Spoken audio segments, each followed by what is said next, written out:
नमस्कार दोस्तों, और मैं आपका दोस्त कपिल गुप्ता। और आज हम इंडियन कॉन्स्टिट्यूशन में प्रधानमंत्री और मंत्रिपरिषद के बारे में पढ़ेंगे। तो चलिए देखते हैं कि प्रधानमंत्री और मंत्रिपरिषद का जो वर्णन है वो अनुच्छेद 75 में किया गया है। इसके बाद अनुच्छेद 74 के तहत राष्ट्रपति को सहायता देने के लिए एक मंत्रिपरिषद होगी जिसका प्रधानमंत्री होगा। ये अनुच्छेद 74 में इसका वर्णन किया गया है। अब चलते हैं अनुच्छेद 75 की तरफ। तो अनुच्छेद 75 के तहत प्रधानमंत्री की नियुक्ति राष्ट्रपति करेगा और मंत्रियों की नियुक्ति प्रधानमंत्री की सलाह पर राष्ट्रपति करता है।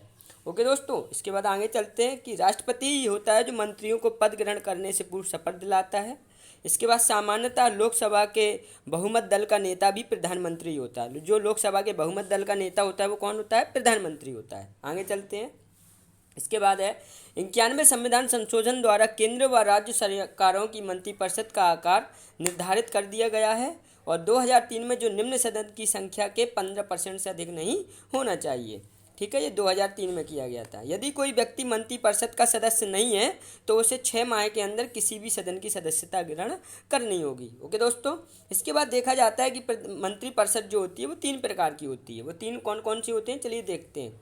सबसे पहली है केंद्रीय मंत्री, ठीक। इसके बाद राज्य स्तरीय मंत्री और तीसरा है उप मंत्री। ठीक है, इसके बाद हम आगे चलते हैं कुछ और चीज़ों के बारे में। ऐसे प्रधानमंत्री जो राज्यसभा के सदस्य थे, ऐसे प्रधानमंत्रियों के बारे में बताना है जो राज्यसभा के सदस्य थे। वो थी श्रीमती इंदिरा गांधी, एच डी देवगौड़ा, इंद्र कुमार गुजराल और डॉक्टर मनमोहन सिंह। ये ऐसे प्रधानमंत्री थे जो राज्यसभा के सदस्य थे। इसके बाद अगला क्वेश्चन है कि प्रथम गैर कांग्रेसी प्रधानमंत्री कौन थे? तो थे मोरारजी देसाई। इसके बाद है प्रथम पूर्णतः गैर कांग्रेसी प्रधानमंत्री। ध्यान दीजिए दोस्तों, यहाँ पर एक है गैर कांग्रेसी प्रधानमंत्री मोरारजी देसाई और दूसरा पूर्णतः गैर कांग्रेसी प्रधानमंत्री। जो पूर्णतः गैर कांग्रेसी प्रधानमंत्री है वो है अटल बिहारी वाजपेयी।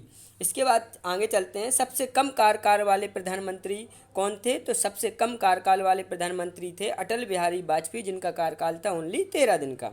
इसके बाद सबसे लंबा कार्यकाल वाले प्रधानमंत्री कौन है? तो सबसे लंबे कार्यकाल वाले प्रधानमंत्री थे पंडित जवाहरलाल नेहरू। 16 साल 9 माह और 13 दिन तक ये प्रधानमंत्री रहे। इसके बाद आगे चलते हैं।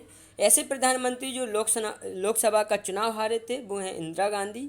इसके बाद ऐसे प्रधानमंत्री जिन्होंने लोकसभा का सामना नहीं किया, अर्थात लोकसभा के उन्होंने चुनाव ही नहीं जीता, उनका सामना ही नहीं करना पड़ा। ठीक है, तो वो कौन से? चौधरी चरण सिंह। ऐसे प्रधानमंत्री जो 2 बार लोकसभा सीटों के चुनाव जीते हैं वो हैं श्री नरेंद्र मोदी। इसके बाद ऐसे प्रधानमंत्री जिनका जन्म आबादी के बाद हुआ तो वो भी है श्री नरेंद्र मोदी।